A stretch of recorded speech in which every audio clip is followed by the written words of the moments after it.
Hey everybody, I'm Zephyrin, back with another video. Today I'm going to be showing you the Ice Monk build that I started recently.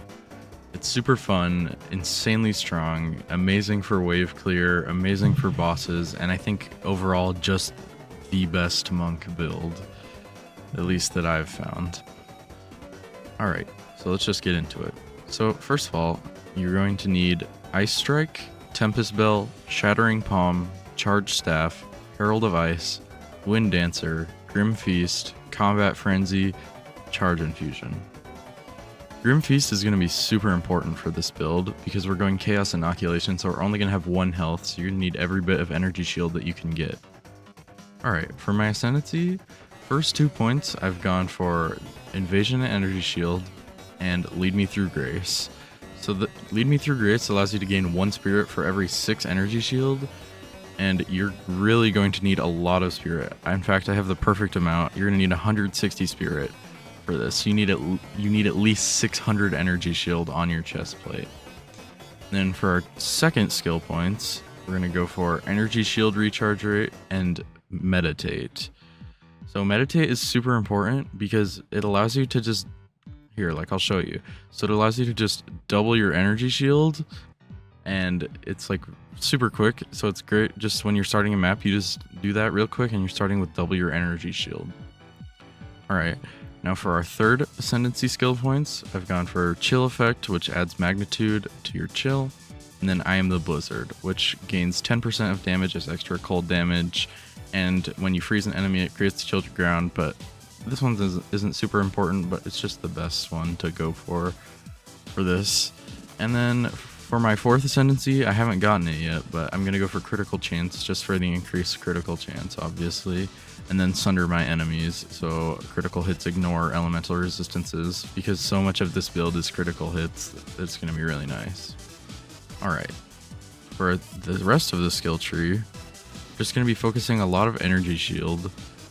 I'll have my max roll in the description so you can see my exact skill tree, but it's going to look something like this. The really important nodes on the tree are Chaos Inoculation, so you're immune to chaos damage.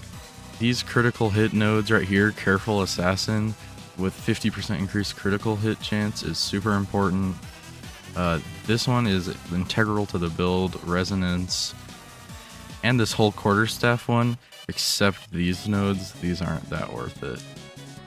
Well, these ones can be, but focus these more. So you're just really going to be looking for a lot of critical hit chance. This is another really good node for that. And one more really important node is going to be Melding, just 40% increased maximum energy shield, super big. And I've gotten this one on a amulet, like I distilled it. It's not necessary, but it's just a nice boost.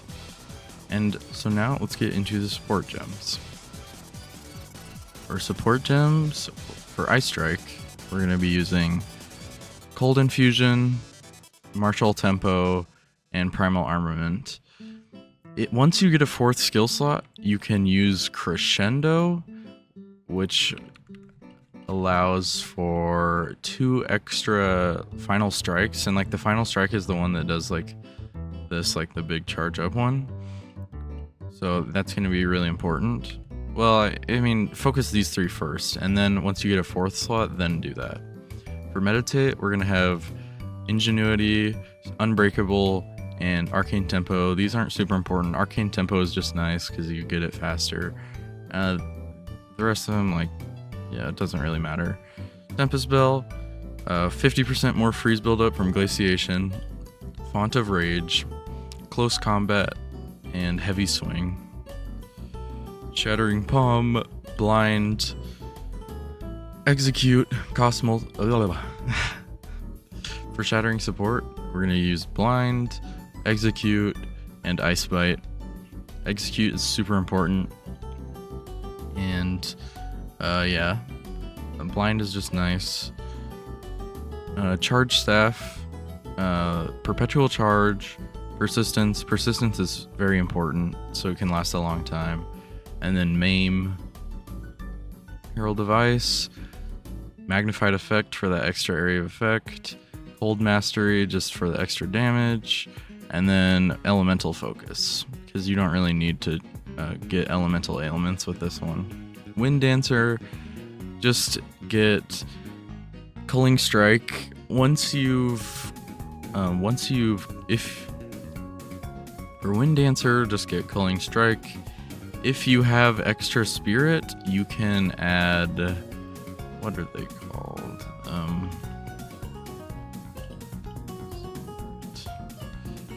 You can get, what? Yeah. For Wind Dancer, you just need Culling Strike, and then Grim Feast, you don't really need anything. Combat Frenzy, you need Profusion. It's pretty important, just a nice little boost in charges. Precision for 30% increased accuracy rating. I mean, it's not super important because you'll probably have enough accuracy rating, but just good to have. All right, now let's get into the gear. So for the quarterstaff, you really need to focus attack speed, and I really like getting plus level to all melee skills. It's a super big damage boost, and I just really like it. And increased elemental damage is really big, and try and get a lot of increased physical damage too. And use iron runes in the socket so you get even more increased physical damage. I don't recommend using a barrier quarterstaff, honestly, unless you get a super good one like this.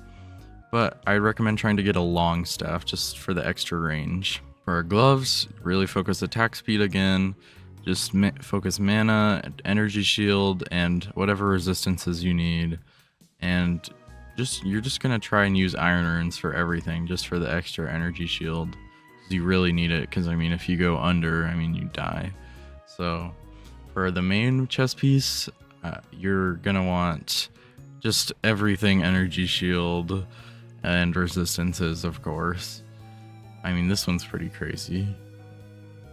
And then for our helmet, just energy shield. Critical hit chances are really, really nice.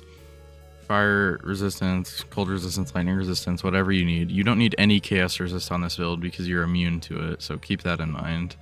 For boots, increased movement speed 30%, I really recommend. Increased energy shield and resistances, of course. And always you can just try and get mana on all your things. Mana is just always nice because this build will drain a lot of mana. For belt, resistances, obviously. Just mana, whatever. And then for charms, I only have one charm slot because charm slots are impossible to get in this game. And I've gotten a golden charm because I don't really find that I need any other charm, and I just get a little bit more rarity when I kill a rare enemy. For amulet, just increased maximum energy shields, really big, and increased critical hit chance. And then also, I never see people really mention using catalysts on your rings and amulets to get like the modifiers you want boosted, but I recommend doing that. They're super cheap and they give you like a little bonus in stats, which is nice. And for rings, I've just gone super heavy on increased rarity of items. I mean, that's like all I want out of the rings. And this one, I mean, has crazy mana, so that's always nice. Alright, so the main gist of this build is using Shattering Palm on one enemy, focusing that enemy, and then killing it, and it'll explode all the enemies around them, basically, if you hit a critical on them. And so that's why critical hit is so important. Like, I have like 47% critical hit chance, and the more you get, the better. You're just going to be clearing faster and faster. Yeah, I mean, it's insane. If there's a ton of enemies around, you can even just hold Ice Strike down, and you'll just like teleport around. For rare enemies, just use Tempest Belt. Uh-oh, really low on life. Whenever you're getting super low on life, you can just use Meditate. Or not life, energy shield. You guys know what I mean. Yeah, just use Meditate, and then you can get it all back. But if you take damage while you're using Meditate, it will stop it. So just be careful. And you can move while using Meditate, which I did not find out until way late. This map isn't a super great example because there's not very like clustered enemies.